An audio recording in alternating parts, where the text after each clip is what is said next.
What's going on, YouTube? Welcome to day 5. I think it's day 5 of IAE. Today is Drake Day. Drake Interplanetary. Drake is a manufacturer kind of modeled for the more illicit kind of persons, you know? So, but Drake will deny that. Drake is definitely one of those ships you see, like the Nine Tails, or the kind of ships you see Nine Tails on a lot of the gangs, quote unquote, flying around, just because they're cheap. And yeah, pretty much. So if you like ships that are basically made with zip ties and crumpled up beer cans and basically put it together, it works. That's where it is. So Drake tried to make, at least from Lord standing, now if I get some of those lore wrong, because I'm not a lore expert, don't crucify me, but from what I believe, Drake was meant to be for more of a military contract, but it fell through, and more of, so they went to the civilian market, and more of the since they were cheap, more of the illicit kind of people, like gang members and stuff like that, started using them for pirating and all kinds of stuff. And I think Drake kind of leans into that, even though they don't really admit it, because they have ships modeled as exploration ships, like the Corsair. When the Corsair is not an exploration ship, that ship is a gunship. That ship is a pirate ship, 100%. I don't care what anybody says. So, but Drake offers options like the Drake Cutlass series with the Drake Cutlass Black, Blue, Red, and Steel. It also offers one of the funnest light fighters that I've flown, but it's not the best light fighter ever, but the Drake Buccaneer is a lot of fun to fly. Offers the Corsair, which is a gunship. I'm just gonna keep saying that. It is a gunship, even though it's marked as an exploration ship, it's a gunship. But they have the Corsair. They also have the Drake Herald, which is basically, as of right now, Star Citizen's drag racer. That's all it really is. It's the fastest in a straight line, and that's it, pretty much. They also have the Drake Dragonfly, the Drake Mule, which are 2 ground vehicles. They have the Cutter, which is a great starter option. And I believe I'm missing one. And the Caterpillar, which is also a great option for cargo hauling / you steal somebody's shit. Let's put it in the cat kind of thing. I also have a few concepts like the Kraken. Kraken is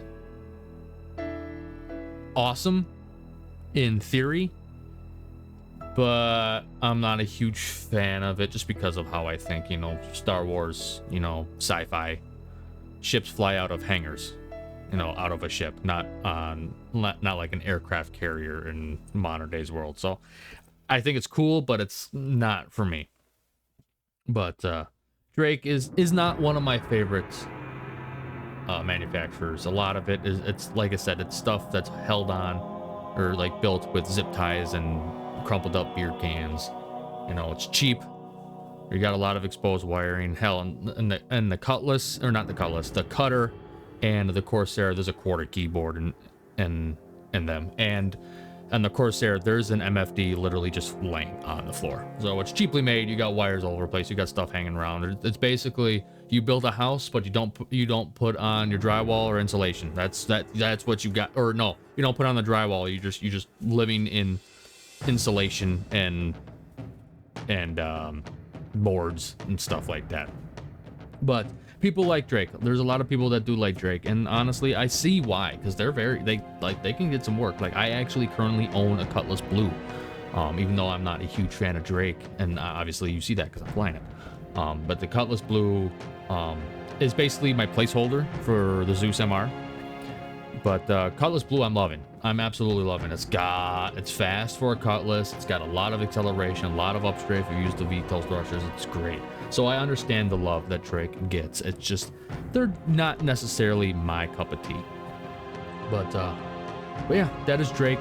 Let's go look at the holo tables. All right, holo tables for Drake Day, and it's only the one, but it's a big one.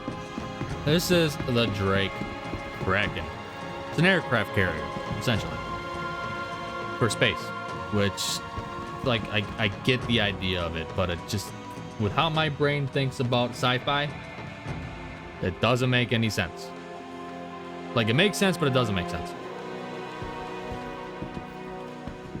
It's mainly because I like the Star Destroyers, you know, you have those internal hangars or whatever, either from the bottom or the sides, or even the Venator Star Destroyer, you have that top hangar that opens, you know, and ships fly out. That, in my opinion, that's cool. And I'm like, you know, it's kind of like similar to like an aircraft carrier nowadays, and I kind of get the premise. I don't know, man. I'm just not I'm big on it, I guess. But that's pretty much what it is. The Drake Kraken is an aircraft carrier, and it's actually, I mean, the hollow table is not going to do it justice just because of the sheer size of the ship, because the ship is going to be massive, but it's actually, from the hollow table, not as wide as I thought it would be. But it's still a carrier made out of zip ties and crushed beer cans. So yeah, the Kraken has been released, and that means only one thing: there's no putting it back.